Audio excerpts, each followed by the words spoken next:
အားလုံးမင်္ဂလာပါကျွန်တော်ဒီ training မှာဒီ sharing ပေးမဲ့အပိုင်းကကြတော့ cooling system ပေါ့နော် cooling system နဲ့ပတ်သက်ပြီးတော့မျှဝေပေးမှာဖြစ်ပါတယ် cooling system ကတော့မြန်မာလိုဘာသာပြန်လိုက်ရင် engine အေးခံစနစ်လို့ပဲပြောပြော engine အေးပေးစနစ်လို့ပဲပြောပြောပေါ့နော်သူ့ရဲ့ engine ရဲ့အပူချိန်ကိုထိန်းထားတဲ့စနစ်လို့ပြောလို့ရပါတယ် engine ဟာဆိုလို့ရှိရင်အေးနေလို့လည်းအဆင်မပြေဘူးပူနေလို့လည်းအဆင်မပြေဘူးပေါ့နော်တအားကြီးအေးနေတယ်ဆိုလို့ရှိရင်လည်းဒီဘက်ခေတ် control စနစ်တွေနဲ့ထိန်းထားတဲ့ engineer ဆိုရင်လောင်စာစီစားပို့ပြီးတော့များစေတယ်နောက်ဆက်တွဲအနေနဲ့ engine RPM တွေမြင့်တက်ပြီးတော့ gear box နဲ့ပတ်သက်တဲ့နောက်ဆက်တွဲပြစ်ချက်တွေလည်းဖြစ်လာစေနိုင်တယ်ဒါကြောင့် engine ရဲ့အပူချိန်ကသူ့ရဲ့သတ်မှတ်ထားတဲ့အပူချိန်အတွင်းမှာရှိနေတယ်ဆိုရင်တော့ပို့ပြီးတော့ကောင်းတယ်ပေါ့နော်အဲ့တော့ engine ကသတ်မှတ်ထားတဲ့သူ့ရဲ့အပူချိန်လို့ပြောမယ်ဆိုလို့ရှိရင်အဲ့ဒါကကြတော့ engine တစ်လုံးနဲ့တစ်လုံးကသူ့ရဲ့ဒီဇိုင်းပေါ်မူတည်ပြီးတော့ကွာခြားနိုင်တယ်ဒါကြောင့်ပေါ့နော်အကြမ်းမြင်ပြောမယ်ဆိုရင်တော့ဒီ80ကနေ65ပုံဝန်းကျင်လောက်လို့အကြမ်းမြင်သုံးသပ်လို့ရတယ်ဒါကသူ့ရဲ့ပုံမှန်ပူချိန်လို့ပြောလို့ရတယ်ပေါ့နော်တကယ်လို့ engine က80အောက်ထက်80ဒီဂရီဆဲလ်စီယပ်အောက်ကျနေတယ်65တို့50တို့ဖြစ်နေမယ်ဆိုရင်လောင်စာစီစားပို့ပြီးတော့များစေတယ်အဲ့ဒီလိုပဲ engine ရဲ့ပူချိန်က100ကျော်လောက်ဖြစ်နေမယ်ပေါ့ဗျာဒါဆိုလို့ရှိရင်လည်း engine ကသတ်မှတ်တဲ့ပူချိန်ထက်ပိုပြီးတော့များနေမယ်ဆိုရင် engine heat တက်တဲ့အခါမှာ engine ရဲ့အစိတ်ပိုင်းတွေပျက်စီးနိုင်တယ်ဒါကြောင့်ပဲ engine မှာ cooling စနစ်ကိုထည့်သွင်းတပ်ဆင်ထားတာဖြစ်ပါတယ်เนาะဒါတွေကတော့တီးပြီးသားknowledge တွေပေါ့ဗျာเนาะအဲ့လိုဆိုရင်ကျွန်တော်တို့ engine မှာရှိနေတဲ့သူ့ရဲ့ cooling စနစ်မှာဘယ်စနစ်ကိုအဓိကသုံးလဲပေါ့တကယ်တမ်းကတော့သူက engine လို့ပြောလို့ရှိရင် air cooling ရယ် water cooling ရယ်ဆိုပြီးတော့နှစ်မျိုးရှိတယ် air cooling စနစ်ကကြတော့ engine power သေးတဲ့ engine တွေမှာသုံးတယ်အထူးသဖြင့်ကတော့ cycle တွေပေါ့နော် cycle engine cc နည်းတဲ့ engine တွေအထူးသဖြင့်ကတော့ power သေးတဲ့ engine တွေမှာဆိုလို့ရှိရင် air cooling ကိုသုံးတယ် cycle မှာတော့ water cooling ကိုသုံးတဲ့ရေနဲ့ပေါ့နော်အေးခံပြီးတဲ့ engine တွေရှိတယ်ဒါကြောင့်ပေါ့နော် engine ရဲ့ power ကသေးတုံးဆိုရင်တော့ပြဿနာမရှိဘူး air cooling ပေါ့လေနဲ့ပဲအေးခံပြီးလို့ရတယ်ဒါပေမဲ့ engine ရဲ့ဒုတယ်ကြီးလာမယ် engine ရဲ့ power တွေများလာမယ်အထူးသဖြင့်ကတော့ကားမှာဆိုလို့ရှိရင် engine ရဲ့ power ကလည်းများလာတယ်ကားတွေဆိုလို့ရှိရင်660လောက်ကနေစတာပေါ့နော်660တို့အကြမ်းမြင်ကျွန်တော်တို့ဒီမှာရှိတဲ့ကားတွေဆိုရင်1000cc တွေရှိမယ်1300တွေရှိမယ်တချို့ engine တွေဆိုရင်1200cc တွေပေါ့နော်အဲ့တော့ cc ကအဲ့လောက်ဖြစ်လာလေလေသူ့ရဲ့ power ကလည်းပို့ပြီးတော့မြင့်တက်လာလေလေဖြစ်တဲ့အခါကျတော့ engine ကိုသူ့ရဲ့အပူချိန်တစ်ခုကိုထိန်းဖို့အတွက်ကြတော့လေနဲ့အဆင်မပြေတော့ဘူးဒါကြောင့် water cooling ဖြစ်သွားတယ်ပေါ့နော်ရေနဲ့အေးခံတယ်အေးထိန်းတယ်ဆိုတဲ့ပုံစံမျိုးဖြစ်သွားတယ်အဲ့တော့ engine တွေကဒီလိုမျိုးသူ့ရဲ့ဒီ cooling စနစ်ပေါ့ဗျာเนาะအဲ့တော့ဒီသူ့ရဲ့အေးစနစ်ကထိန်းထားဖို့လိုအပ်ပါတယ်ကျွန်တော်ခုနပြောသလိုပဲ engine ရဲ့အပူချိန်က80ကနေ65ပုံဝန်းကျင်လောက်ကိုထိန်းထားပြီးမယ်ပေါ့အဲ့လိုမဟုတ်ဘဲနဲ့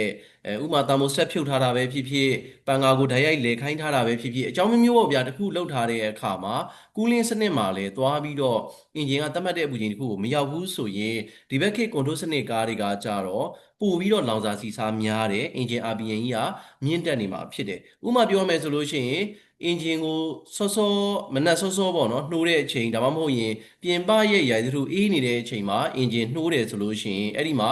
engine ရဲ့ RPM ကမြင့်တက်နေလိမ့်မယ် RPM က1400 1500 1600အဲ့လောက်ထိမြင့်တက်နေလိမ့်မယ်တကယ်လို့သူ့ရဲ့သတ်မှတ်ထားတဲ့အပူချိန်ကိုရောက်သွားပြီဆိုတာနဲ့ engine ရဲ့ကျွန်တော်ဒီ RPM ပေါ့နော်ဒီတမိနစ်မှာသူ့ရဲ့ level မှုอ่ะဆိုလို့ရှိရင်ကား engine ရဲ့ design ပေါ်တော့မူတည်တာပေါ့ဗျာဥပမာ650တို့900တို့ဒါမှမဟုတ်လို့ရှိရင်တချို့ engine တွေဆိုလို့ရှိရင်တော့ဟိုဟာ800လောက်ထိလဲကြပါတယ်ဒါပေမဲ့ဂျပန်ကားတော်တော်များများကတော့ပုံမှန်ဆိုလို့ရှိရင်650 900အဲ့ဒီပုံဝင်ကျင်လောက်နဲ့ပဲလဲကြတယ်ပေါ့နော်ချိုကားတွေဆိုရင်တော့600လဲတာမျိုးတွေရှိတယ်တချို့ကားတွေကကြတော့ဥပမာ4တို့ဘာလို့ဆိုလို့ရှိရင်တော့သူကစပြီးတော့ engine idle ပေါ့နော်အဲ့ဒီမှာဟိုသူကအပူကြီးသူ့ရဲ့ engine သတ်မှတ်ထားတဲ့အပူကြီးတစ်ခုရောက်သွားပြီဆိုတာနဲ့သူက800လောက်ကစလဲတယ် aircon ဖွင့်လဲသူ့ရဲ့ RPM ကမပြောင်းလဲပဲနဲ့800လောက်မှာပဲအလုံးလုံးနေတယ်ပေါ့ဗျာဒီလိုပုံစံမျိုးလေးရှိတယ်အဲ့တော့ engine ကသူ့ရဲ့သတ်မှတ်ထားတဲ့အပူချိန်တစ်ခုမှာအလုံးလုံးပေးနေတာဖြစ်တဲ့အတွက်ကျွန်တော်တို့အနေနဲ့က engine ရဲ့ cooling စနစ်ကိုတေချာယူဆိုင်ဖို့လိုအပ်တယ် engine ကအေးနေလို့လည်းမရဘူးပူသွားလို့လည်းမရဘူးပေါ့နော်တော်တော်များများကတစ်ခါကျရင်တွေးမိတာက engine ကပူသွားလို့မရဘူးလို့ပဲတွေးတတ်ကြလို့ပါကျွန်တော် engine ကအေးနေလို့လည်းမရဘူးဆိုတာလည်းသိထားပေးရမယ်ပေါ့နော်အဲ့တော့ကျွန်တော် engine မှာက အဓိကသုံးတာတော့ four stroke engine တွေမှာဆိုလို့ရှိရင် water cooling စနစ်ကိုသုံးတယ်ပေါ့ဗျာအဲ့တော့ရေနဲ့အေးခံပြီးတယ်ရေနဲ့အပူကိုထိန်းပြီးတယ်အဲ့နေရာမှာဘာကိုသုံးလဲဆိုတော့ engine coolant ကိုသုံးတယ်ပေါ့အဲ့ဒီနေရာမှာဆိုလို့ရှိရင် cooling စနစ်မှာပါဝင်နေတဲ့အစိတ်ပိုင်းတွေကိုလေ့လာကြည့်ကြရအောင်ပေါ့နော်အဲ့တော့နံပါတ်1အနေနဲ့က water pump ပေါ့ရေလေအုံရှိမယ် radiator လို့ခေါ်တဲ့ရေတိုင်ကီရှိမယ် radiator cap လို့ခေါ်တဲ့ရေတိုင်ကီအဖုံးရှိမယ် thermostat လို့ခေါ်တဲ့ကျွန်တော်တို့ thermostat လို့ပဲခေါ်ကြတာပေါ့နော်ဒါရှိမယ်နောက်တစ်ခုက radiator cooling fan ပေါ့ရေတိုင်ကီအတွက်ပန်ကာရှိမယ်အေးခံပြီးတဲ့ပန်ကာရှိမယ် septant လို့ခေါ်တဲ့ရေပြန်ဘူးပေါ့ဒါပေမဲ့တချို့ကားတွေက septant ကိုသုံးတယ်ဆိုပေမဲ့ချို့ကားတွေက expansion tank ကိုသုံးတာမျိုးကြီးလည်းရှိတယ်ရေပြန်ဘူးပါပဲเนาะဒါပေမဲ့သူကနည်းနည်းလေးတော့ကွာတယ်ပေါ့ဗျာ septant ကကြတော့ဖိအားမရှိဘူးexpansion tank ကကြတော့ဖိအားရှိတယ်အဲ့လိုမျိုးတော့ကွာတာပေါ့เนาะနောက် water jacket လို့ခေါ်တဲ့ရေလိုင်းတွေ water pipe လို့ခေါ်တဲ့ရေပိုက်တွေရှိမယ်နောက်ဒီ cooling စနစ်တစ်ခုလုံးမှာလေပတ်စီးဆင်းဖို့အတွက် coolant ဆိုပြီးတော့သုံးတယ် engine coolant ပေါ့เนาะ engine coolant ဆိုပြီးတော့သုံးပါတယ်ဒါကတော့ကား engine ရဲ့ cooling စနစ်မှာအသုံးပြုထားတဲ့ပစ္စည်းတွေအစိတ်ပိုင်းတွေနဲ့ပတ်သက်ပြီးတော့ list လုပ်ထားတာလေးပေါ့ဗျာเนาะဒါဆိုလို့ရှိရင် cooling စနစ်နဲ့ပတ်သက်ပြီးတော့လေ့လာကြည့်ကြရအောင်အဲ့တော့ cooling စနစ်မှာဆိုလို့ရှိရင်သူဘယ်လိုပုံစံအလုပ်လုပ်ပေးလဲဆိုတော့ engine ထဲမှာ engine coolant တွေကလေပတ်စီးဆင်းမယ်အဲ့ဒီလိုပဲရေတိုင်ကီလို့ခေါ်တဲ့ radiator ထဲမှာလည်း engine coolant တွေကရှိနေမယ်ပြီးရင် engine နဲ့ဒီ radiator လို့ခေါ်တဲ့ရေတိုင်ကီကိုလည်း pipe တွေနဲ့ဆက်ထားပြီးမယ်ကျွန်တော်တို့ကတော့ဘယ်လိုခေါ်လဲဆိုတော့ရေတိုင်ကီအပေါ်ပိုက်အောက်ပိုက်လို့ခေါ်ကြတာပေါ့ဗျာဒါကိုအောက်ပိုက်လို့ခေါ်တယ်ဒီပိုက်ကိုတော့အပေါ်ပိုက်လို့ခေါ်တယ်အဲ့လိုမျိုးဆိုတော့ तू ကအဲ့ဒီရဲ့ဂျားထဲမှာဘာရှိမလဲဆိုတော့အပေါ်ပိုက်မှာသို့မဟုတ်အောက်ပိုက်မှာတာမိုစတက်လို့ခေါ်တဲ့တကားပေါ့ဗျာတက်ဆင်ထားတယ်ဒီ engine မှာဆိုရင်တော့ तू ကအပေါ်ပိုက်မှာတက်ဆင်ထားတယ်အပေါ်ပိုက်မှာတာမိုစတက်ကိုတက်ဆင်ထားတယ်တက်ဆင်ထားပြီးတော့sorry ဒီမှာဆိုရင်တော့ပေါ်ပိုက်မဟုတ်ဗျာအောက်ပိုက်ဗျာနော်အောက်ပိုက်မှာတက်ဆင်ထားတယ်ဒီနေရာမှာပေါ့နော်တက်ဆင်ထားပြီးတော့ तू ကပိတ်ထားပြီးတယ်ပေါ့အင်ဂျင်ကသူ့ရဲ့သတ်မှတ်ထားတဲ့အပူချိန်တစ်ခုရောက်ဖို့အတွက်လိုအပ်နေတာဖြစ်တဲ့အခါကျတော့အင်ဂျင်ဆဆနှိုးခြင်းမှာတာမိုစတက်ကပိတ်ထားမယ်သတ်မှတ်ထားတဲ့သူ့ရဲ့အပူချိန်တစ်ခုပေါ့တချို့ရဲ့တာမိုစတက်တွေကဆိုရင်အပူချိန်82တို့85တို့88တို့အဲ့လိုမျိုးတွေရှိကြတယ်အဲ့တော့သူ့ရဲ့အပူချိန်ရောက်သွားတဲ့အခါကျမှတာမိုစတက်ကပွင့်တယ်အဲ့လိုမျိုးသူကလုတ်ပေးတာတကယ်လို့ပေါ့နော်ဒီတာမိုစတက်ကရေလိုင်းချောင်းကိုပိတ်မထားဘဲနဲ့ဒီတိုင်းပဲတာမိုစတက်မပါလို့ပွင့်နေမယ်ဆိုရင်အင်ဂျင်ထဲမှာအင်ဂျင်ကူးလန့်တွေကလေပတ်စီးဆင်းမယ်အဲ့တော့တာမိုစတက်မပါတဲ့အခါမှာအင်ဂျင်ထဲမှာရှိနေတဲ့အင်ဂျင်ကူးလန့်တွေကရေတိုင်ကြီးကိုသွားမယ်ရေတိုင်ကြီးထဲမှာရှိနေတဲ့အေးနေတဲ့အင်ဂျင်ကူးလန့်တွေကအင်ဂျင်ထဲကိုပြန်လာမယ်ဒီလိုပုံစံမျိုးနဲ့လေပတ်စီးဆင်းနေမယ်ဆိုရင်ဘာဖြစ်မလဲဆိုတော့အင်ဂျင်ကအေးနေလိမ့်မယ်သူ့ရဲ့သတ်မှတ်ထားတဲ့အပူချိန်တစ်ခုရောက်ရှိဖို့အတွက်ကြာသွားလိမ့်မယ်အဲ့မှာဘာဖြစ်လဲဆိုတော့ engine control unit ပေါ့ဗျာကွန်ပျူတာပေါက်လို့ခေါ်တာပေါ့နော်အဲ့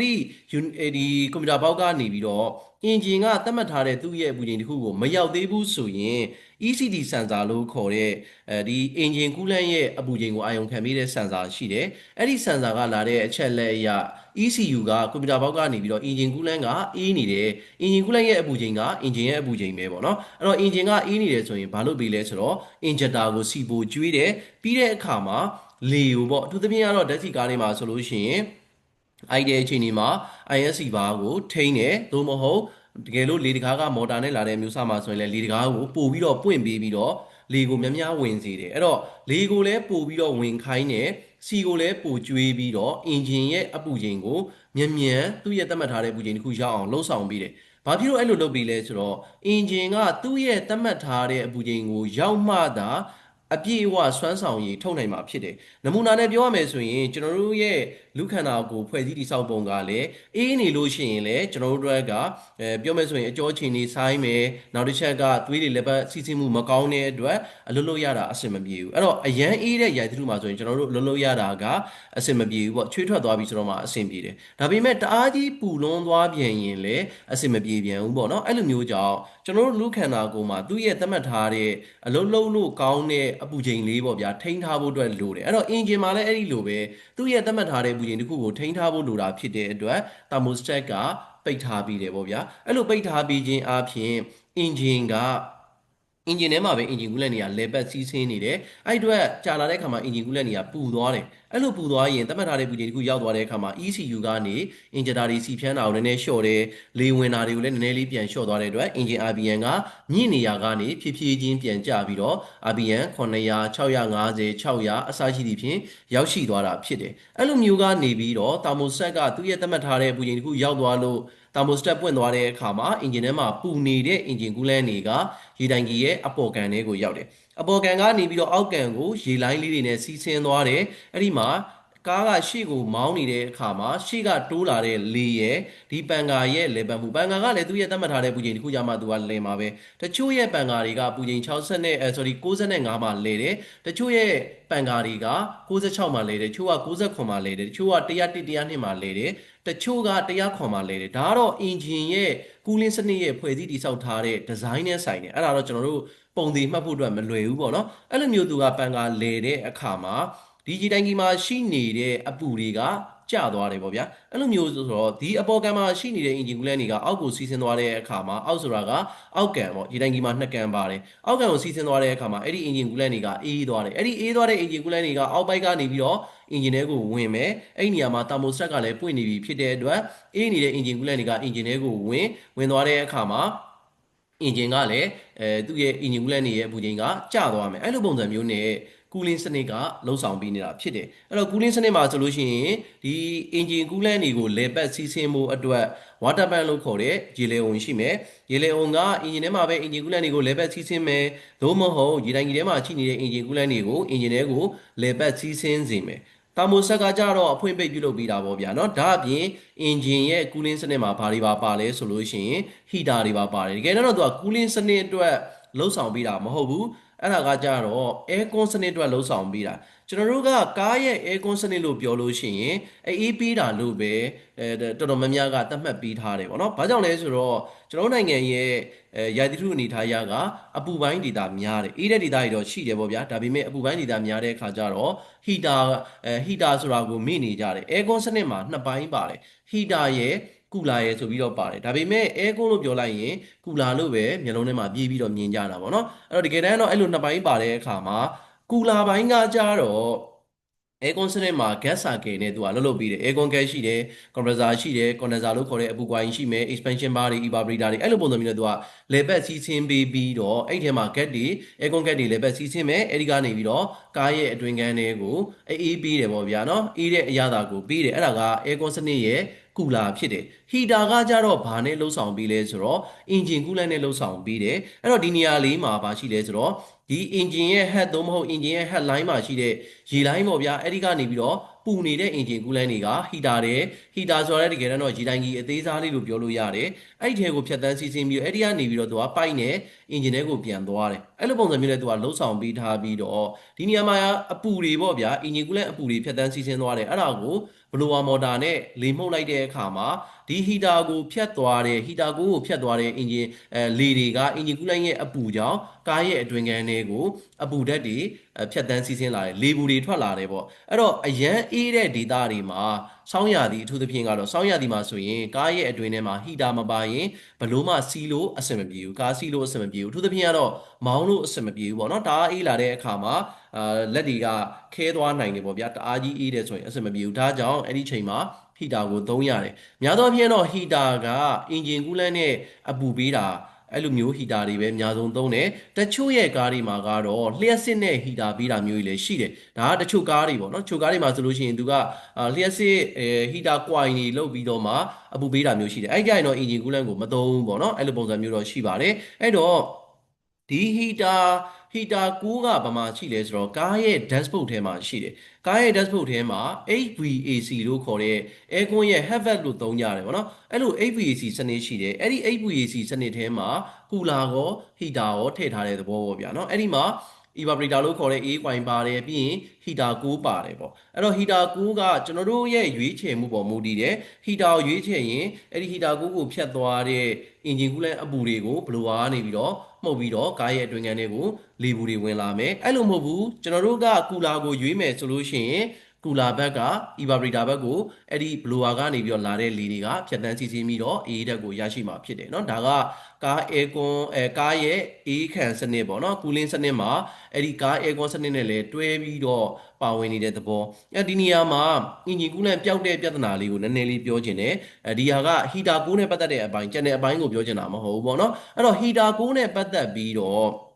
ဒီခါလေးမှာဘာဖြစ်တယ်လဲဆိုတော့ဟီတာကိုပေါက်တဲ့ပြဿနာမျိုးကြုံရတယ် အကြောင်းမျိုးကြောင့်ပေါ့ဗျာဟီတာကိုကတရံတစ်ခုကြာလာတဲ့အခါမှာပစ္စည်းတွေကလည်းပြတ်တဲ့သဘောရှိတဲ့အခါကျတော့ဟီတာကိုကအဲ့ဒါကြောင့်ပေါက်တာပဲဖြစ်ဖြစ်ဒါမှမဟုတ်ရင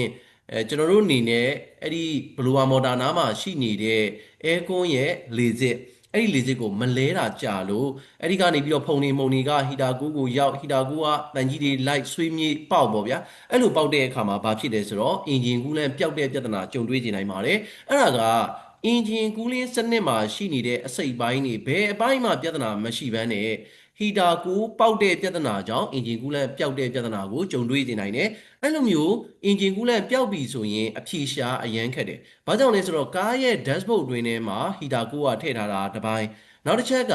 ကားရဲ့ dashboard ထဲကနေပြီးတော့အဲ့ဒီအင်ဂျင်ကူးလန့်တွေကစိတ်ပြီးတော့ကြားတဲ့အခါမှာကြမ်းကင်းအောက်ကိုရောက်သွားတယ်ကြမ်းကင်းအောက်မှာအပေါက်လေးတွေပါတယ်အဲ့ဒီအပေါက်လေးတွေကနေပြီးတော့ကားရဲ့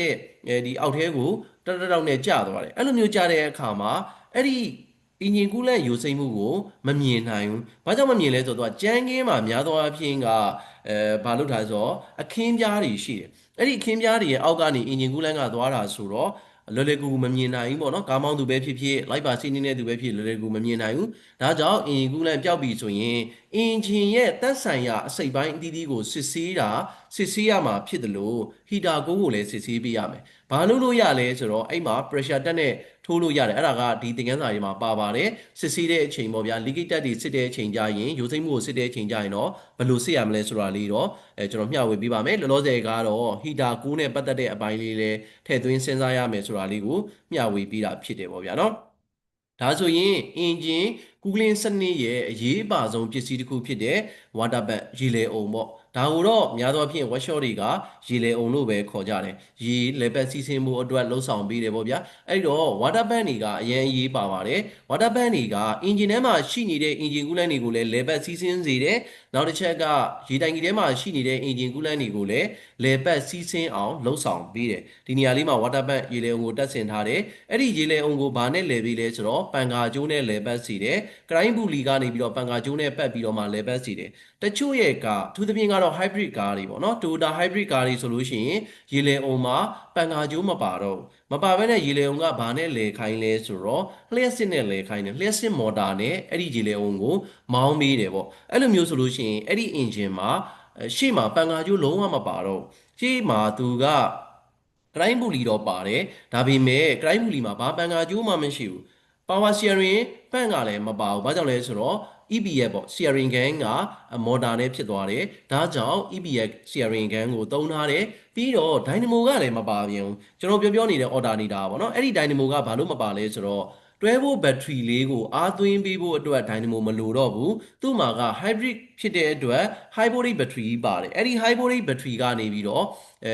့ဘယ်ကိုပြန်ပြီးတော့အားသွင်းလဲဆိုတော့ဘက်ထရီသေးသေးလေးကို DC converter နဲ့အားသွင်းနေပေါ့ဗျာเนาะအဲ့လိုမျိုးသူကအားသွင်းပေးတာဖြစ်တဲ့အတွက် dynamo ကလည်းမပါဘူးအဲ့တော့ power steering pump လည်းမပါဘူး dynamo လည်းမပါဘူး compressor ကြပြန်တော့လေ compressor ကို motor နဲ့မောင်းတယ် motor နဲ့ hybrid နဲ့မောင်းတာဖြစ်တယ်အဲ့လိုမျိုးဆိုတော့ compressor အတွက်ကလည်းဘက်ကျိုးကမလိုအဲ့တော့ water pump ရေလေအုံကိုလည်းပန်ကာကျိုးနဲ့ပဲလဲရမှာလားဆိုတော့ပန်ကာကျိုးနဲ့မလဲခိုင်းမဲနဲ့ motor နဲ့လဲတာဖြစ်တဲ့အတွက် engine ရဲ့ရှေ့မှာဘာကျိုးမှမပါတော့ဘူးဗျာသူကတော့အဲ့လို hybrid car engine တွေမှာသုံးတဲ့ပုံစံမျိုးဖြစ်သွားပါတယ်ပုံမှန်ဆိုလို့ရှိရင်တော့ပန်ကာကျိုးလိုတယ်အဲ့တော့ပန်ကာကျိုးကလည်းသူ့ရဲ့တင်းအားရှိတာပေါ့တအားကြီးတင်းလို့ရှိရင်လည်းဘာဖြစ်လဲဆိုတော့ရေလေအုံရဲ့အတွင်းထဲမှာရှိတဲ့ရှက်တွေကထမ်းထားသလိုဖြစ်တယ်ပေါ့ဗျာကျူးရက်တအားတင်းရဲ့အခါကျတော့ဘယ်ရင်ကဖိအားများနေတဲ့ဟာကိုတအားကြီးထမ်းထားတဲ့အတွက်ဘာဖြစ်လဲဆိုတော့ဘယ်ရင်တွေစားသွားတယ်အဲ့ဒီကနေတိတ်မကြခင်မှာအဲ့ဒီနာကနေအင်ဂျင်ကူးလန့်နေယိုကျတဲ့ပြဿနာမျိုးဖြစ်တတ်တယ်နောက်တစ်ချက်ကအင်ဂျင်ကူးလန့်ကိုမသုံးဘဲနဲ့ရိုးရေကိုသုံးတဲ့အခါမှာဒီမှာရှိနေတဲ့ရေလေအုံရဲ့ဒလက်လေးတွေတန်ကြီးတွေလိုက်ပြီးတော့စားသွားတတ်တယ်အဲ့လိုမျိုးစားသွားတယ်ဆိုရင်အင်ဂျင်ကူးလန့်ကလေပတ်စီးဆင်းတာတော့လေပတ်စီးဆင်းနေတာပဲဒါပေမဲ့အင်ဂျင်ကူးလန့်ရဲ့လေပတ်မှုကနှေးသွားတယ်အဲ့အတွက်အင်ဂျင်ကူးလန့်ရဲ့အပူချိန်ကအရင်ကြီးမြင့်တက်လာတာမျိုးနောက်တစ်ချက်ကအင်ဂျင်ဟီတက်တဲ့ပြဿနာမျိုးတွေကြုံတွေ့နေနိုင်ပါတယ်ဒါကြောင့် water pump လို့ခေါ်တဲ့ရေလေအုံကလည်းအရေးကြီးပါတယ်အဲ့တော့ရေလေအုံနေနဲ့ပတ်သက်ပြီးတော့ပုံမှန်ဆိုလို့ရှိရင်တော့ကီလို3သိန်းလောက်မှာသူတို့ကမဖြစ်မနေဟာပေါ့နော်လဲခိုင်းတဲ့ပုံစံမျိုးပြောမယ်ဆိုလို့ရှိရင်တော့ဗျာအင်ဂျင်ကိုင်နေဆိုတော့ရေလေအုံကလဲမှရတယ်ရေလေအုံတို့ thermostat တို့ဒါကတဒန်းနဲ့လဲပြရမယ်ထင်မှာပါတယ်အင်ဂျင်ကိုင်ပြီဆိုရင်ရေလေအုံလဲရတယ် thermostat လဲရတယ် ကောင်းတယ်ပြန်ထည့်မယ်ပေါ့ဒီစရိတ်တွေခြွေတာခြင်းလို့ကုန်ကြစရိတ်ခြွေတာခြင်းလို့တာမိုဆက်တွေပြန်ပြီးတော့ထည့်ခြင်းနဲ့ရေလေုံတွေပြန်ပြီးတော့သုံးခြင်းနဲ့ဆိုပေမဲ့ကီလိုတစ်သိန်းအထက်ကားတွေဆိုရင်တော့ရေလေုံရဲ့အနေထားကလဲတဲ့အနေထားတီယိုရီကပြောမယ်ဆိုရင်တော့သူကမိုင်တစ်သိန်းလို့ပြောတယ်ဗျမိုင်တစ်သိန်းကီလိုတစ်သိန်း6000ပေါ့ဗျာเนาะဒါပေမဲ့ကီလိုတစ်သိန်းကျော်ဆိုရင်တော့မဖြစ်မနေသတိထားမဲ့ပစ္စည်းတွေထဲမှာရေလေအုံတွေကပါဝင်ပါတယ်เนาะအဲ့တော့ရေလေအုံဒလက်တွေစားသွားလို့မရဘူးရေလေအုံရဲ့ရှက်တွေဘယ်ရင်တွေပေါ့ဘယ်ရင်တွေစားသွားလို့မရဘူးရေလေအုံကကျွန်တော်သိတော့ကတော့ပြန်ပြင်လို့မရဘူးအဲ့အတွက်ရေလေုံကနေပြီးတော့အင်ဂျင်ကူးလန်းယူနေပြီဆိုတာနဲ့ရေလေုံကိုမဖြစ်မနေလဲပေးရမယ်ကျွန်တော်ခုနရှင်းပြခဲ့သလိုရေလေုံရဲ့တလက်တွေကလုံးဝကုန်သွားတာမဟုတ်ဘဲနဲ့နည်းနည်းလေးစားသွားတယ်ရိုးရိုးရေကိုသုံးတဲ့အခါမှာအဲ့ပြဿနာတက်တယ်ပေါ့နော်တန်ကြီးလိုက်ပြီးတော့နည်းနည်းစားသွားတယ်အဲ့လိုဆိုရင်အင်ဂျင်ကူးလန်းလဲပတ်မှုနည်းနည်းလေးနှေးသွားတဲ့အတွက်အင်ဂျင်ကသူ့ရဲ့သတ်မှတ်ထားတဲ့အပူချိန်ထက်နည်းနည်းလေးမြင့်သွားတယ်အင်ဂျင်ဟီတက်လာဆိုတော့ဟီတက်တာမဟုတ်ဘူးဒါပေမဲ့သတ်မှတ်တဲ့အပူချိန်ထက်နည်းနည်းလေးမြင့်သွားတာမျိုးတွေကြုံရပါတယ်เนาะဒါလေးလည်းသတိထားကြည့်ခြင်းပါတယ်နောက်တစ်ချက်ကအဲ့ဒီရေလေအုံရဲ့ပန်ကာကျိုးပေါ့ဗျာတအားကြီးမတင်းစေခြင်းဘူးတအားကြီးတင်းရင်နောက်ဆက်တွဲအနေနဲ့ပြဿနာဖြစ်တယ်ရော့လို့လည်းမရဘူးပေါ့ဗျာတင်းလို့လည်းမရဘူးပေါ့အဲ့တော့ပန်ကာကျိုးကိုလည်းဂရုစိုက်ပေးရမယ်ပန်ကာကျိုးပြတ်ထွက်သွားရင်အင်ဂျင်ဟီတက်မယ်ကျန်တာတွေကအင်ဂျင်ထိုးရက်သွားတဲ့အဆင့်ကဥမာဟိုပါပေါ့ဒိုင်နမိုတွေပေါ့ဒိုင်နမိုတွေကဒိုင်နမိုမလဲလို့ဒိုင်မိုပါတဲ့ကားတွေပေါ့ဗျာဒိုင်နမိုမလဲလို့ချာဂျင်မဝင်တော့ဘူးအဲ့ရနေပြီးတော့ဘက်ထရီအားကုန်သွားလို့အင်ဂျင်ထိုးရက်သွားတာကပြဿနာမရှိဘူးဘက်ထရီပြန်ထောက်ပြီးတော့နှိုးလို့ရသေးတယ်ဒါကပြဿနာမရှိပေမဲ့ဒီပန်ကာကျိုးပြတ်သွားလို့ရေလုံမလဲတော့လို့ဟီတက်တယ်ဆိုရင်ဟက်တွေအက်တာတွေခုံတာခွက်တာတွေဂတ်စကက်ပြတ်တာတွေဖြစ်ရင်ကုန်ကျစရိတ်ကအရန်များသွားနိုင်တယ်ဒါကြောင့်ရေလေအုံနဲ့ပတ်သက်ပြီးတော့အရန်ကြီးစိုက်ပေးရမယ်တေချာကြီးစိုက်ပေးရမယ်ရေလေအုံကအတန်မြည်လာပြီဆိုရင်တော့လဲတာအကောင်းဆုံးပဲရေလေအုံကအတန်မြည်တယ်အဲ့တော့အတန်မြည်လာပြီဆိုလို့ရှိရင်တော့ကျွန်တော်တို့ကတော့အကြံပြုချင်တာတော့ဗျာအမျိုးအစားထိုက်တဲ့အရည်သွေးရှိတဲ့အမျိုးအစားကိုပဲလဲစေချင်တယ်တချို့ရဲ့ brand တွေပေါ့နော်ကားပစ္စည်း brand တွေကလုံးဝအဆင်မပြေတာမျိုးတွေရှိတတ်တယ်အဲ့တော့ကျွမ်းကျင်တဲ့ mechanic နဲ့တိုင်ပင်ပြီးတော့ရေလေအုံကဘယ်မျိုးစားသုံးသင့်လဲပေါ့ဗျာနော်ဒါလေးတွေဒီချာလေးယူဆိုင်စီခြင်းပါတယ် engine heat တက်စီတဲ့ထဲမှာရေလေအုံရဲ့ပြစ်ချက်ကလည်းအဓိကပါဝင်ပါတယ်နော်ဒါကကားပစ္စည်း engine coolant engine cooling စနစ်မှာအရေးပါတယ်ရေလေအုံနဲ့ပတ်သက်တဲ့အပိုင်းနောက်နံပါတ်2က radiator လို့ခေါ်တဲ့ရေတိုင်ကီပေါ့ရေတိုင်ကီကလည်းအရေးကြီးပါတယ်နော်အင်ဂျင်ရဲ့ရှေ့မှာအထူးသဖြင့်ကတော့ကားရဲ့ရှေ့မှာအများဆုံးတက်ဆင်ထားတယ်တချို့ရဲ့ကားတွေကတော့ကားရှေ့ဆိုပေမဲ့သူကဗျားလိုက်တက်ဆင်ထားတဲ့ကားတွေလည်းရှိတယ်အဲ့ဒါကကြတော့ဥမာလိုက်ထွက်လို့ကားတွေပေါ့ဗျာတချို့ကားတွေပေါ့တချို့ကားတွေကဆိုလို့ရှိရင်ဗျားလိုက်ကြီးတက်ဆင်ထားတဲ့ပုံစံမျိုးတွေပေါ့နော်ရှိပါတယ်ဘယ်လိုပဲဖြစ်ဖြစ်ဒီရေတိုင်ကြီးဆိုတာကကားရှိကလာတဲ့လေနဲ့သူကအေးခံပြီးတဲ့ပုံစံမျိုးတချို့ရဲ့ကားတွေမှာရေတိုင်ကြီးကနှစ်ထပ်ရေတိုင်ကြီးတွေလာတယ်ရေတိုင်ကြီးနှလုံးနဲ့လာတဲ့ကားတွေလည်းရှိတယ်ဥပမာပြောမယ်ဆိုရင် high 8တို့ပါလို့ကားတွေဆိုလို့ရှိရင်ရေတိုင်ကြီးနှလုံးနဲ့လာတဲ့အနေအထားမျိုးတွေလည်းရှိပါတယ်ဘယ်လိုပဲဖြစ်ဖြစ်အင်ဂျင်ကူးလန့်တွေကိုသူကအေးခံပြီးတယ်အေးခံပြီးတယ်ဆိုတော့လုံးဝအေးသွားအောင်သူ့ရဲ့ပူချိန်ကိုရှော့ချပြီးတာတော့မဟုတ်ဘူးသူကထိုက်တဲ့လောက်တော့အေးခံပြီးတယ်ပေါ့ဗျာအဲ့တော့အပူရဲ့သဘောတရားအရကအပေါ်ဆိုရင်ပူမယ်အောက်ကိုအေးသွားမယ်အဲ့ဒီအတွက်ညင်ကျင်ကထွက်လာတဲ့ပိုက်ကအပေါ်ပိုက်ဖြစ်တဲ့ရေတိုင်ကြီးရဲ့အပေါ်ကန်ထဲကိုရောက်မယ်အဲ့ဒီကနေပြီးတော့မှဒီနေရာကနေပြီးတော့မှအင်ဂျင်ကူလန့်တွေဖြတ်တန်းစီးဆင်းသွားအောက်ရောက်ရင်အေးသွားမယ်ရှေ့ကဝင်လာတဲ့လေရယ်ပြီးရင်ပန်ကာရဲ့ဒီ radiator cooling fan ကနေပြီးတော့လေတဲ့အားရယ်ဘာဖြစ်သွားမလဲဆိုတော့ဒီမှာရှိနေတဲ့ရေတိုင်ကြီးကအေးသွားမယ်အဲ့တော့အောက်ကန်ကိုရောက်သွားတဲ့အခါမှာအင်ဂျင်ကူလန့်ရဲ့ပူချိန်ကအကြမ်းမြင်60ဒီဂရီဆယ်စီယပ်လောက်ပဲရှိတော့တယ်အဲ့လိုမျိုးနဲ့အင်ဂျင်ထဲကိုပြန်ဝင်မယ်ဒါပေမဲ့ဒီနေရာမှာသာမိုစတက်ကိုတက်ဆင်ထားတာဖြစ်တဲ့အတွက်သာမိုစတက်ပွင့်မှသ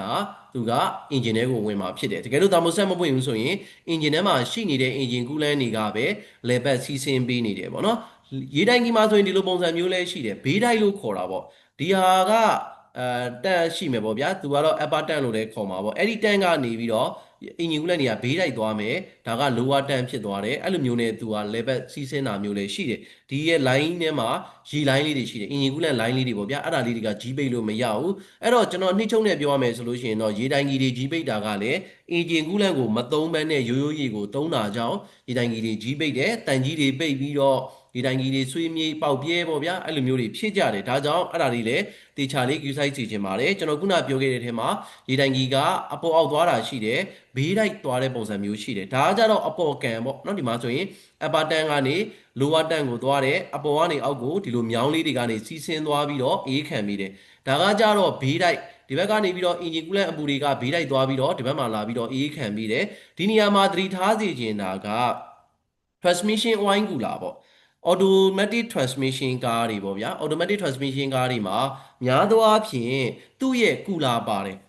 ်အော်တိုစီကူလာလို့ခေါ်တာပေါ့အော်တိုစီကူလာတွေကဂီယာဘောက်ရဲ့ဘေးနားမှာအင်ဂျင်ကူလန့်နဲ့အေးခံတဲ့အဝိုင်းပုံစံ4000ပုံစံဘူးလေးတွေပါတာမျိုးလည်းရှိတယ်ရေပိုက်တွေနဲ့ပေါ့နော်အဲ့လိုတွေ့တန်းထားရလည်းရှိတယ်တော်တော်များများကားတွေကကြတော့ရေတိုင်ကြီးထဲမှာမြုပ်ထားတယ်ဒီမှာဆိုရင်တွေ့ရတဲ့အတိုင်းလေးပေါ့နော်ဒီမှာရေတိုင်ကြီးထဲမှာဒီလိုပုံစံမြုပ်ထားတာရှိတယ်နောက်ရေတိုင်ကြီးထဲမှာဒီလိုပုံစံမြုပ်ထားတာရှိတယ်သူကlower တန့်ပေါ့ဒီလိုတန့်ထဲမှာပဲမြုပ်ထားတယ် outlet တန့်လို့လည်းခေါ်တာပေါ့ဗျာအဲ့ဒီတိုင်ကြီးထဲမှာပဲမြုပ်ထားတယ်ဘာကြောင့်လဲဆိုတော့အပေါ်တိုင်ကြီးကကြတော့ပူတယ်အောက်ဘက်ချမ်းကကြတော့အေးတယ်ဒီဘက်ပေါ့နော် outlet ဆိုတာအထွက်ဘက်ချမ်းကအေးတယ်ဒီမှာဆိုရင်အပေါ်ကပူမယ်အပေါ်ကဆိုလို့ရှိရင်အင်ဂျင်ကူလန့်ရဲ့ပူချိန်က90 100လောက်ရှိတယ်ဒါပေမဲ့ဒီနေရာကိုရောက်သွားပြီဆိုလို့ရှိရင်အင်ဂျင်ကူလန့်ရဲ့ပူချိန်က60လောက်ပဲရှိတော့တယ်အဲ့လိုပုံစံမျိုးနဲ့ auto Z ကိုသူတို့ကအေးခံပြီးတယ်အင်ဂျင်ကူလန့်နဲ့အေးခံတာပေါ့ဗျာအဲ့လိုမျိုးအေးခံတာဖြစ်တဲ့အခါကျတော့တကယ်လို့ဒီမှာရှိနေတဲ့ကူလာပေါက်ထွက်သွားခဲ့ရင်ဘာဖြစ်မလဲအင်ဂျင်ကူလန့်တွေက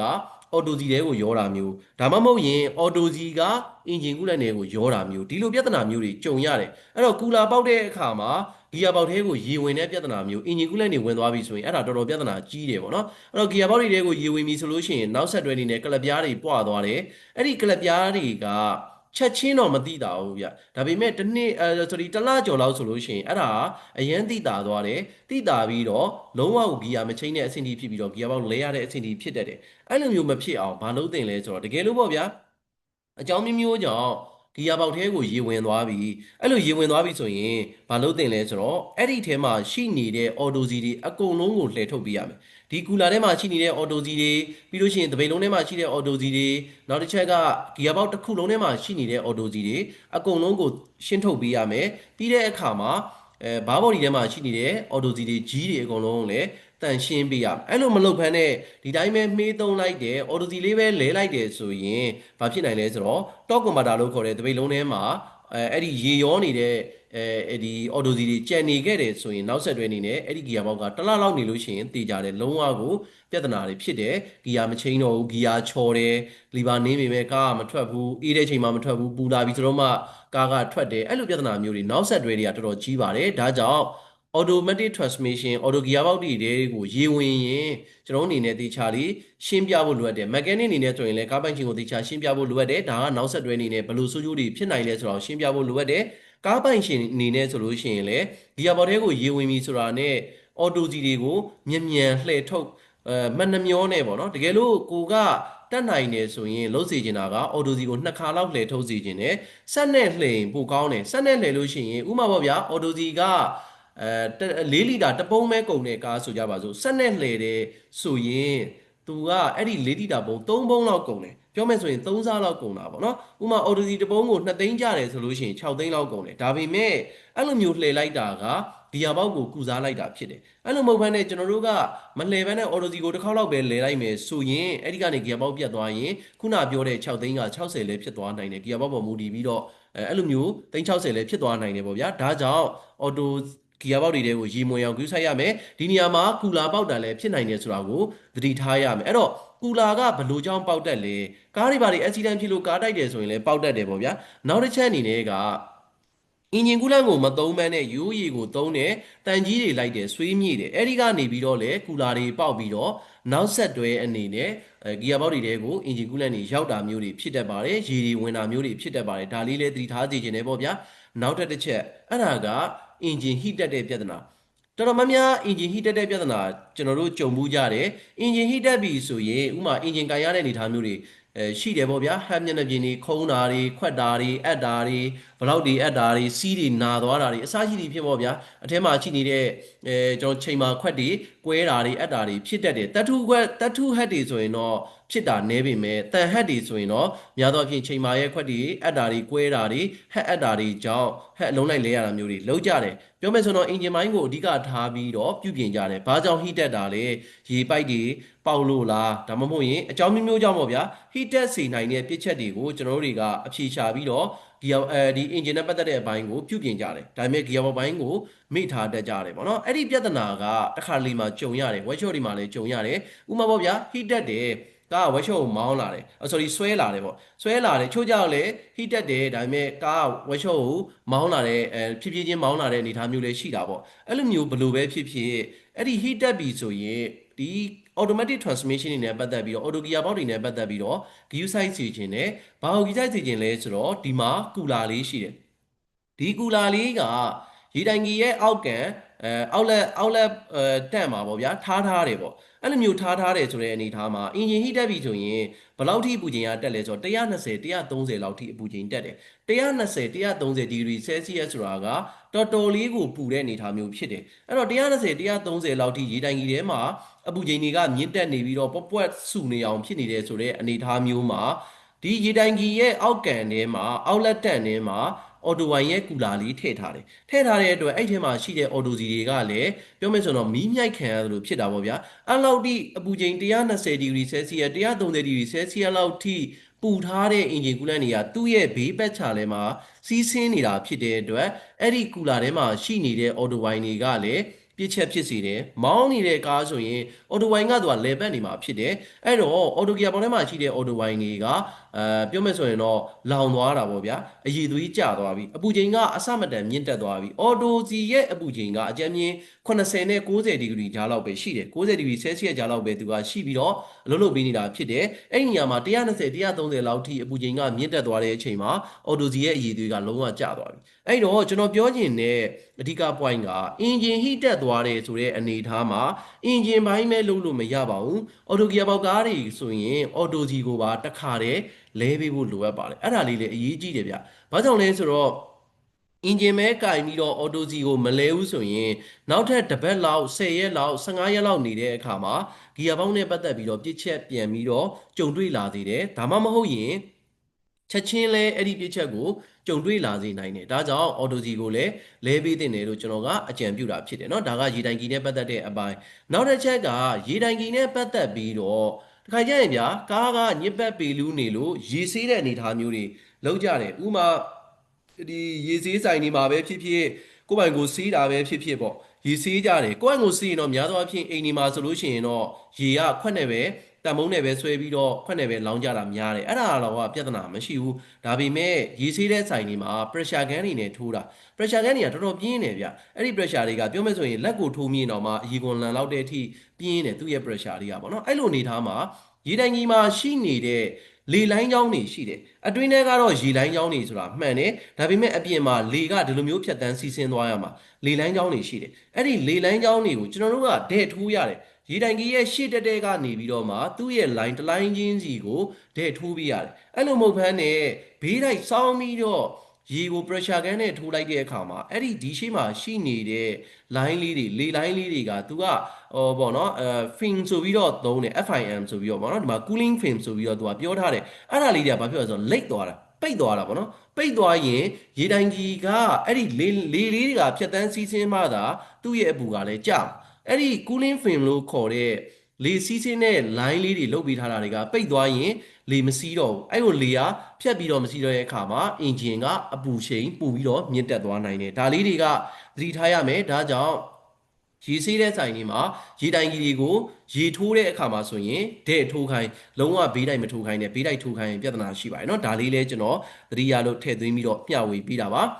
ါနောက်နံပါတ်3အနေနဲ့က radiator cap เนาะ radiator cap နဲ့ပတ်သက်ပြီးတော့လည်းအရန် queue ဆိုင်ရတယ်တကယ်တမ်းတော့ engine ရဲ့ cooling စနစ်မှာ radiator cap ကအကောင်သေးသေးနဲ့အစိပ်ပြင်းတဲ့ပစ္စည်းတွေမှာပါတယ် ရီဒါကတ်ကြောင့်အင်ဂျင်ဟိတက်တယ်ရီဒါကတ်ကြောင့်အင်ဂျင်ကူလန့်ပျောက်တယ်ရီဒါကတ်ရဲ့ဒုက္ခပြီးတာကြောင့်အဲကွန်မအေးတာမျိုးတွေအင်ဂျင်ကင်လိုက်ရတဲ့အဆင့်တွေဖြစ်စေနိုင်ပါတယ်เนาะဒါကြောင့်ရီဒါကတ်ကတေးသေးလေးဆိုပေမဲ့အရန်ကိုဒုက္ခပေးတဲ့ပစ္စည်းတွေမှာပါဝင်ပါတယ်ရီဒါကတ်ရဲ့အလုံးလုံးတဲ့သူ့ရဲ့လှုပ်ဆောင်ချက်ကိုအသေးစိတ်နားလည်ထားရင် reader ကတ်နဲ့ပတ်သက်ပြီးတော့သိပြီးတော့ဟိုပေါ့နော် heat တက်နိုင်တယ်ဆိုတဲ့ပြစ်ချက်ကိုအများကြီးရှင်းစရာမလိုတော့ဘူးကျွန်တော်အနေနဲ့ကောင်းကောင်းနားလည်သွားပါလိမ့်မယ်เนาะအဲ့တော့ reader ကတ်ကတချို့ရဲ့ကားတွေမှာရေတိုင်ကြီးဖုံးပေါ့ဗျာเนาะရေတိုင်ကြီးဖုံးကတချို့ကားတွေမှာနှစ်ခုပါတယ်ချို့ကားမှာတစ်ခုတည်းပါတာမျိုးရှိတယ်နောက်တစ်ချက်ကတချို့ကားတွေမှာဆိုရင်တော့ရေတိုင်ကြီးဖုံးပါဆိုရင်ရေတိုင်ကြီးပေါ်မှာတက်ဆင်ထားတယ်ဒီလိုပုံစံမျိုးပေါ့တက်ဆင်ထားတာရှိတယ်တချို့ရဲ့ကားတွေမှာတော့ set tank လို့ခေါ်တဲ့ expansion tank ခေါ်မှာပေါ့ဗျာရေပြန်ဘူးပေါ်မှာတက်ဆင်ထားတာမျိုးတွေလည်းရှိတယ်အဲ့တော့သူ့ရဲ့ရေတိုင်ကြီးအဖုံးကတက်ဆင်ထားတဲ့နေရာတွေကတော့ကွာနိုင်တယ်နောက်တစ်ချက်ကရေတိုင်ကြီးဖုံးရဲ့အပေါ်မှာနံပါတ်တွေရှိပါတယ်เนาะ108 kPa နောက်88 kPa အစရှိသဖြင့်ကီလိုပါစကယ်တွေပေါ့ဗျာเนาะဒီလိုပုံစံမျိုးတွေရှိပါတယ်အဲ့တော့108 kPa ဆိုတဲ့ကီလိုပါစကယ်ဆိုတဲ့အဖုံးမှာဆိုရင်1.1လို့ရေးထားတယ်ပြောမယ်ဆိုရင်တော့သူကဘားနဲ့ဖော်ပြထားတာပေါ့1ဘားမှာ100ကီလိုပါစကယ်ရှိတယ်1ဘားပေါ့နော်1ဘားမှာ100ကီလိုပါစကယ်ရှိတဲ့အတွက်1.1ဘားဆိုတော့130ကီလိုပါစကယ်ဆိုတော့108ကီလိုပါစကယ်နဲ့တိတ်မကွာဘူးအဲ့တော့108ကီလိုပါစကယ်က1.1ဘားနဲ့တူတူပါပဲပြီးတော့မှသာကျွန်တော်တို့အနေနဲ့သူ့ရဲ့ pressure ရဲ့အခန်းကဏ္ဍကိုဆွေးနွေးကြမယ်ပေါ့ဗျာလောလောဆယ်ရေတိုင်ကြီးဖုံးရဲ့လုံးလုံးတဲ့ပုံစံလေးကိုလေ့လာကြည့်ကြရအောင်အဲ့တော့ရေတိုင်ကြီးဖုံးမှာသူ့ရဲ့တိဆောက်ထားတဲ့ပုံစံပေါ့နော်ပုံစံမှာဆိုရင်အဓိကအားဖြင့်သူ့မှာ pressure bar နဲ့ vacuum bar ဆိုပြီးတော့ဘားနှစ်ခုပါတယ်เนาะဘားနှစ်ခုဆိုတော့ကျွန်တော်ဒီမှာလည်းကြည့်လို့ရတယ်ဒီဘားကို pressure bar လို့ခေါ်တယ်ဒီဟာပေါ့နော်ဒါကရေတိုင်ကြီးရဲ့နှကန်းပေါ့အပေါက်နှကန်းကိုဒီဟာလေးကထောက်ထားပြီးတယ်ပေါ့ဗျာเนาะဒီနေရာလေးကကြတော့ vacuum bar လို့ခေါ်တယ်လေဟာနယ်ဖြစ်တဲ့အခါမှာအင်ဂျင်ကူးလန်းတွေပြန်ဝင်အောင်လုပ်ပြီးတဲ့ဘားလေးเนาะဒီမှာဆိုရင်ဒီမှာအဝါလေးနဲ့ပြထားတော့ဗောဗျာဒါလေးက pressure bar ဒီနေရာလေးက vacuum bar ဆိုတဲ့ဟာလေးဖြစ်တယ်သူ့မှာ spring ကနှစ်ထပ်ပါတယ်ဒီထဲမှာ spring တစ်ခုပါတယ်ဒီအပြင်မှာ spring တစ်ခုပါတယ်အပြင်ရဲ့ spring ကတော့နည်းနည်းပိုမာတယ်အတွင်းထဲမှာရှိတဲ့ spring လေးကတော့တိတ်ပြီးတော့မမာဘူးပြီးရင်နောက်ထပ်ဒီရဲ့အတွင်းလေးမှာလည်း C လေးပါတယ်စီနှကန်းပေါ့ဗျာဒါကရေတိုင်ကြီးရဲ့နှကန်းမှာသူ့ရဲ့အပေါက်ရဲ့နှကန်းမှာလာထောက်ပေးထားတယ်ဒါကအတွင်းနှကန်းဒါကအပြင်နှကန်းပေါ့အဲ့မှာ rubber seal လေးရှိတယ်အဲ့ဒီ rubber seal လေးနဲ့လည်းသူကရေကိုအပြင်မထွက်အောင်သူကတော့အလုံးဝကိုအပြင်ကိုထွက်တာဒီရေပြန်ဘူးတဲ့ကိုသွားတဲ့ line မဟုတ်ဘူးသူကအပြင်ကိုမထွက်အောင်ထိန်းထားပေးတယ်ပေါ့နော်ဒါကကြတော့ဒီအဝါလေးကကြတော့သူကအောက်နှခမ်းအတွင်းနှခမ်းအတွင်းပေါက်ကိုပိတ်ထားပြီးတာဖြစ်တယ်ဒီနေရာလေးကဗီကွန်ဘားလေးဖြစ်တယ်ဗီကွန်ဘားလေးကတော့လေဟာနယ်ဖြစ်မှာပွင့်တဲ့အနေထားမျိုးဒါလေးကတော့ရေတိုင်ကြီးရဲ့ပုံစံလေးပေါ့ဗျာเนาะဒီမှာဆို reader upper tank လို့ပြောထားပါတယ်เนาะအဲ့တော့ pressure bar တွေဗီကွန်ဘားတွေအဓိကကြတဲ့အတွက်ကျွန်တော်ကဒီဘားနှစ်ခုကိုဦးစားပေးအနေနဲ့နာမည်လေးပေးထားတာဖြစ်တယ်သူ့ရဲ့အခေါ်က pressure bar ခေါ်တယ်ဖိအားမြင့်တဲ့အချိန်မှာပွင့်တယ်ဗီကွန်ဘားကလေဟာနယ်ဖြစ်တဲ့အချိန်မှာပွင့်ပါတယ်เนาะဒါဆိုရင်သူ့ရဲ့ reader ကပ်ရဲ့လုပ်တဲ့ပုံစံလေးကိုလေ့လာကြည့်ကြရအောင်ဒါကရေတိုင်ကြီးဖုံးလို့ခေါ်တဲ့ reader ကပ်ပွင့်တဲ့အချိန်လေးဖြစ်တယ်နော်ဘယ်လိုပုံစံမျိုးနဲ့ပွင့်လဲဒီမှာဆိုလို့ရှိရင် reader cap ရဲ့ဒီမှာ pressure bar ရှိတယ်အဲ့တော့ engine ထဲမှာရှိနေတဲ့ engine coolant ရေတိုင်ကြီးထဲမှာရှိနေတဲ့ engine coolant တွေကအပူချိန်တစ်ခုရောက်သွားတဲ့အခါမှာအပူချိန်နဲ့ဖိအားနဲ့ကယူဘဗေဒသဘောတရားအရာနှစ်ခုလုံးကဓာတ်ရိုက်ချိုးကြတယ်အပူချိန်မြင့်ရင်ဖိအားကလည်းမြင့်တက်လာမယ်ဖိအားမြင့်ရင်အပူချိန်ကလည်းမြင့်တက်လာမယ်အဲ့တော့ engine ထဲမှာရှိနေတဲ့ engine coolant တွေဒီတိုင်ကြီးထဲမှာရှိနေတဲ့ engine coolant တွေကသတ်မှတ်ထားတဲ့သူ့ရဲ့အပူချိန်ဥမာဗျာ95တို့96တို့99တို့100 degree Celsius တို့ရှိလိမ့်မယ်အဲ့လိုအနေထားဆိုရင်သူကအရန်ကြီးပူလာတယ်ပူလာရင်ဘာဖြစ်မလဲဖိအားကမြင့်တက်လာလိမ့်မယ်အဲ့တော့အပူချိန်နဲ့ဖိအားနဲ့ဓာတ်ရိုက်ချိုးကြတဲ့အခါကျတော့ရေတိုင်ကြီးထဲမှာအင်ဂျင်ထဲမှာဖိအားမြင့်တက်လာရင်ရေတိုင်ကြီးထဲမှာလည်းဖိအားကမြင့်တက်လာလိမ့်မယ်အဲ့တော့ဖိအားမြင့်တက်လာရင်အင်ဂျင်ကူးလန့်တွေကပွားတက်လာတယ်ပွားတက်လာပြီးဖိအားမြင့်တက်လာတဲ့အခါမှာအဲ့ဒီဖိအားကိုရှော့ချဖို့ဘာလုပ်မလဲအင်ဂျင်ကူးလန့်ကိုရှော့ချမှရမယ်ဒီတိုင်းထဲမှာပုံမှန်ကတော့အင်ဂျင်ကူးလန့်ကမပွားခင်အနေထားအင်ဂျင်အေးနေတဲ့အနေထားမှာတော့ကွက်တိပဲဒါပေမဲ့ပူလာတဲ့အခါမှာသူကဒုတွေကပွားတက်လာတယ်သဘောတရားကတော့ရင်နွေးအိုးနဲ့သဘောတရားအတူတူပဲရင်နွေးတဲတဲ့အချိန်မှာဆဆတဲတဲ့အချိန်မှာရေကအပြည့်ထည့်မယ်အဖုံးကပိတ်ထားတယ်ဘာမှကံမတက်ဘူးတကယ်လို့100 degree Celsius လောက်ရောက်လာတဲ့အခါမှာအထဲထဲမှာစူပွက်တက်လာပြီးတော့ရေရဲ့ဒုတွေကပွားတက်လာတယ်ပွားတက်လာတဲ့အခါမှာနေရာလွတ်တွေပို့ပြီးတော့ရှာလာတယ်နေရာတွေပို့ယူလာတယ်အဲ့လိုမျိုးသဘောတရားကတူတူပဲအဲ့တော့ရေတိုင်ကြီးထဲမှာအင်ဂျင်ကူးလန့်တွေကပွားတက်လာတဲ့အခါမှာ ဒုတွေကများလာတဲ့အတွက်အဲ့ဒီဒုတွေများနေတဲ့အင်ဂျင်ကူးလန့်တွေကိုဘယ်ထဲမှာသွားပြီးတော့ထည့်ထားလဲဆိုတော့ရေပြန်ဘူးလို့ခေါ်တဲ့ septant ဒါမှမဟုတ်ရင် expansion tank ထဲမှာသွားပြီးတော့ထည့်ထားတယ်အဲ့တော့ပြောမယ်ဆိုရင်ဗျာကျွန်တော်တို့ engine ထဲမှာ4လီတာရှိတယ်ဆိုကြပါစို့ engine နဲ့ရေတိုင်ကြီးထဲမှာ engine coolant က4လီတာရှိတယ်အဲ့ဒီ4လီတာမှာဖိအားတွေရမ်းများလာလို့ရှိရင်လီတာဝက်လောက်ကိုရေပြန်ဘူးထဲမှာထည့်လိုက်တယ်3လီတာခွဲပဲကျန်တော့တယ်အဲ့တော့3လီတာခွဲပဲကျန်တော့ဘာဖြစ်သွားလဲဆိုတော့သူ့ရဲ့ဖိအားကကျသွားတယ်ဖိအားကျသွားရင်အပူချိန်ကလည်းကျသွားမှာဖြစ်တဲ့အတွက်အဲ့ဒီချိန်မှာဒီမှာရှိနေတဲ့ pressure gap ကပိတ်သွားလိမ့်မယ်အဲ့တော့ဒီထဲမှာဖိအားတွေကမြင့်တက်လာမယ်ဆိုရင်ဒီမှာရှိနေတဲ့ pressure gap လေးအဝါလေးကိုတွန်းတင်လိုက်မယ်တွန်းတင်လိုက်ပြီးတော့ဒီညမှာရှိနေတဲ့အပေါက်ကနေရေတိုင်ကြီးရဲ့နှာပိုက်ကနေရေပြန်မှုတွေကိုအင်ဂျင်ကူးလန့်နေရဝင်သွားမယ်ကျွန်တော်ခုနပြောတဲ့လီတာဝက်ပုံဝင်ကျလောက်ကဝင်သွားပြီးတော့အဲ့ဒီမှာအင်ဂျင်ကူးလန့်တွေကရောက်သွားရင်အင်ဂျင်ကူးလန့်တွေကရေတိုင်ကြီးထဲမှာလည်းယော့သွားတယ်အင်ဂျင်ထဲမှာယော့သွားတဲ့အတွက်သူ့ရဲ့အင်ဂျင်ရဲ့ဒီကူးလင်းစနစ်ရဲ့ဖိအားယော့သွားမယ်အပူချိန်ကလည်းကျသွားမယ်အဲ့လိုပုံစံမျိုးနဲ့သူကလှုပ်ဆောင်ပေးတယ်ဒါကရေတိုင်ကြီးအဖုံးရဲ့ pressure bar pressure ကတ်မှာရှိနေတဲ့ pressure bar လေးပွင့်နေဆိုတဲ့အနေအထားမျိုးဒီလိုမျိုးအပေါ်ကိုတွန်းတက်သွားတယ်ဒီနေရာကနေပြီးတော့မှနှာပိုက်ကနေပြီးတော့ engine coolant တွေကရေပြန်မှုတွေကိုရောက်ရှိသွားမယ်ဒါကရေတိုင်ကြီးအဖုံးရဲ့ pressure bar အလုပ်တဲ့အခြေအနေတကယ်လို့ engine ကသတ်မှတ်တဲ့အပူချိန်အောက်ကျသွားပြီးအေးသွားတယ်ဒါမှမဟုတ်ရင်ကားရက်ထားတဲ့အခြေအနေပေါ့ဗျာ engine ရဲ့သူ့ရဲ့အပူချိန်ကကျသွားတယ်ကျသွားတဲ့အချိန်မှာရေပြန်မှုထဲမှာရှိနေတဲ့ engine coolant တွေက engine ထဲကိုပြန်ဝင်ဖို့လိုအပ်တယ်။ဘာကြောင့်လဲဆိုတော့ engine ကအေးသွားတယ်ရေတိုင်ကြီးကလည်းအေးသွားတဲ့အခါမှာပူနေတဲ့အချိန်မှာသူ့ရဲ့ engine coolant တွေကအပြင်ကိုထွက်သွားတယ်။အဲ့ဒီအပြင်ထွက်သွားတဲ့အချိန်တွေမှာအပြင်ထွက်သွားတယ်ဆိုတာရေပြန်မှုတွေကိုရောက်သွားတယ်ပေါ့ဗျာ။အဲ့လိုအနေအထားမျိုးမှာတကယ်လို့ engine အေးသွားတဲ့အချိန်မှာengine ထဲမှာသို့မဟုတ်ရေတိုင်ကြီးထဲမှာလေဟာနယ်ဖြစ်သွားတယ်။ဘာကြောင့်လဲဆိုတော့ engine coolant တွေယော့သွားတာ哦။အဲ့တော့ယော့သွားတဲ့အတွက်အဲ့ဒီယော့သွားတဲ့ engine coolant တွေကိုရေပြန်မှုတွေကနေပြီးတော့ပြန်ပြီးတော့ဆုပ်ယူပေးတယ်ပြန်ပြီးဆုပ်ယူပေးတာဘယ်ကောင်ကလှုပ်ဆောင်ပေးတာလဲဆိုတော့ vacuum bar ကနေပြီးတော့ပွင့်ပေးတယ်ခုနတော့ကဒီမှာ pressure bar လေးကပွင့်နေတယ်အခုကျတော့ septant လို့ခေါ်တဲ့ရေပြန်မှုထဲမှာရှိနေတဲ့ engine coolant တွေကဒီနေရာကနေပြီးတော့အတွင်းထဲကနေပြီးတော့လေဟာနယ်ဖြစ်တဲ့အခါကျတော့ engine coolant တွေကိုပြန်ပြီးတော့ဆွဲဆုပ်တာပေါ့ဗျာအဲ့လိုဆွဲဆုပ်တဲ့အတွက် vacuum bar လေးကပွင့်ပြီးတော့ engine coolant တွေကရေတိုင်ကြီးတွေကိုပြန်ဝင် engine တွေကိုပြန်ဝင်တဲ့ပုံစံမျိုးဖြစ်သွားတယ်ဒါကြောင့်ရေတိုင်ကြီးဖုံးလေးကတေးသေးလေးဆိုပေမဲ့သူ့ရဲ့လှုပ်ဆောင်တဲ့အခန်းကဏ္ဍကအရင်ရေးပါတယ်။ engine coolant တွေကိုရေပြန်မှုတွေကိုထည့်မယ်။ရေပြန်မှုတွေက engine coolant တွေကို engine ထဲကိုပြန်ပြီးတော့ထည့်ပေးမယ်။အဲ့ဒါကဘာနဲ့မှထိန်းချုပ်ထားတာမဟုတ်ဘဲနဲ့ mechanical control နဲ့ပဲထိန်းချုပ်ပြီးတော့ engine coolant တွေကရေပြန်မှုတွေကိုရောက်လိုက် engine ထဲကိုရောက်လိုက်အဲ့လိုမျိုးနဲ့လေပတ်စီစဉ်ပေးနေတာဖြစ်တယ်။အဲ့တော့ဒီနေရာမှာရေတိုင်ကြီးအဖုံးကပြစ်ချက်ဖြစ်ခဲ့ရင်ဘာဖြစ်မလဲ။ရေတိုင်ကြီးဖုံးပြစ်ချက်ဖြစ်တဲ့အခါမှာနောက်ဆက်တွဲအနေနဲ့ engine coolant ပျောက်မယ်ဒီနေရာမှာဗျာ pressure bar ကမကောင်းတော့ဘူး pressure bar မကောင်းတဲ့အခါမှာ pressure bar ကတောက်လျှောက်ပွင့်နေမယ်ဆိုလို့ရှိရင်ဒီနေရာကနေ engine coolant တွေကရေပြန်မှုတွေကိုဝင်မယ်တောက်လျှောက်ကြီး engine ရဲ့အပူချိန်မြင့်လာလေengine coolant ရဲ့အပူချိန်ကများမယ်ဒုတွေကများလာမယ်ရေပြန်မှုတွေမှာသွားပြီးတော့အေးခံပြီးမယ်အဲ့မှာ pressure bar ပေါ့ဒီ radiator cat ရဲ့ pressure bar ကတောက်လျှောက်ကြီးပွင့်နေမယ်ဆိုရင်ရေပြန်မှုတွေမှာ engine coolant တွေကပြည့်သွားမယ်ပြည့်သွားရင်ရေပြန်မှုတွေကနေပြီးတော့ engine coolant တွေကရှံကျသွားမယ်ရှံကျသွားတဲ့အခါမှာ engine coolant ကအပြင်ကိုရှံကျသွားတာဖြစ်တဲ့အတွက်လုံးဝဖိတ်စင်ကျသွားတာဖြစ်တဲ့အတွက် engine coolant တွေပျောက်တဲ့ပြဿနာဖြစ်တယ်အဲ့ဒါကရေတိုင်ကြီးဖုံးမကောင်းရင်လည်းဖြစ်တတ်တယ်ဆိုတာကိုသတိထားပေးရမယ်အဲ့တော့ engine coolant ရဲ့ဘူးကတိတသာကြီးလုံးဝပြည့်နေလိမ့်မယ်ပေါ့ပုံမှန်ဆိုလို့ရှိရင် design ရ engine coolant ရဲ့LED ဟိုပါပေါ့ဟို septant ပေါ့ဗျာ engine coolant ဘူးဆိုတာက septant ပေါ့အဲ့ဒီ septant ထဲမှာသူက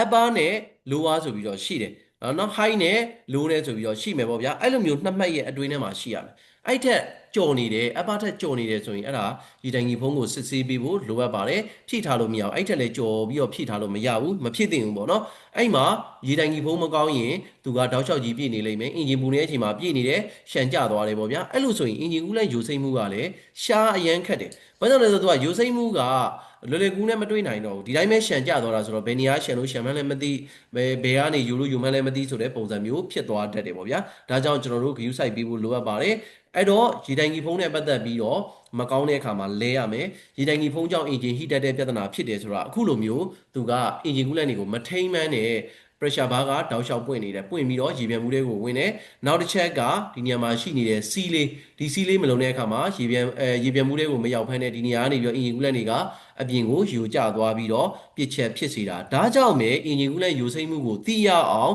အင်ဂျင်ကူးလန့်တွေမှာအယောင်တွေထည့်ထားတာဖြစ်တယ်များသောအားဖြင့်ကအင်ဂျင်ကူးလန့်တွေမှာဆိုရင် ဘန်းရောင်တို့အစိမ်းရောင်တို့အပြာရောင်တို့ပေါ့ဗျာအဲ့လိုမျိုးနဲ့အရောင်တွေထားတဲ့ရွယ်ချက်က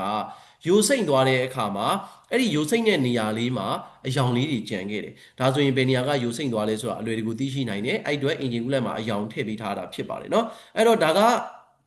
radar cap နဲ့ပတ်သက်တဲ့အပိုင်းဒါဆိုရင်ကျွန်တော်တို့ view site ရမှာက radar cap နဲ့ပတ်သက်ပြီးတော့အသေးစိတ်လေးထပ်ပြီး view site ရမယ့်အချက်တွေရှိတယ်အထူးသဖြင့်ကတော့ mechanic တွေအနေနဲ့ဒါမှမဟုတ်ရင်ကားပိုင်ရှင်တွေအနေနဲ့ engine ပူနေတဲ့အချိန်မှာ radar cap တွေကိုရုတ်တရက်ဖွင့်တာမျိုးမလုပ်ရအောင်ဒီမှာဆိုရင်ပြောထားတဲ့ never open one hop တဲ့เนาะပူနေတဲ့အချိန်မှာမဖွင့်ပါနဲ့လို့ပြောထားပါတယ်ဘာသာစကား၃မျိုးနဲ့ရေးထားပြီးတယ်ပေါ့ဗျာเนาะအဲ့တော့ဒီညမှာရေတိုင်ကြီးဖုံးမှာ 0.9 လို့ရေးထားတယ်ရေတိုင်ကြီးဖုံးမှာ2ဆင့်ပါတယ်ပုံမှန်ဆိုလို့ရှိရင်သူ့မှာကအင်ဂျင်ပူနေတဲ့အချိန်ပေါ့အရေးပေါ်ဖွင့်ရမယ်ဆိုရင်ဘာလုပ်သင့်လဲဆိုတော့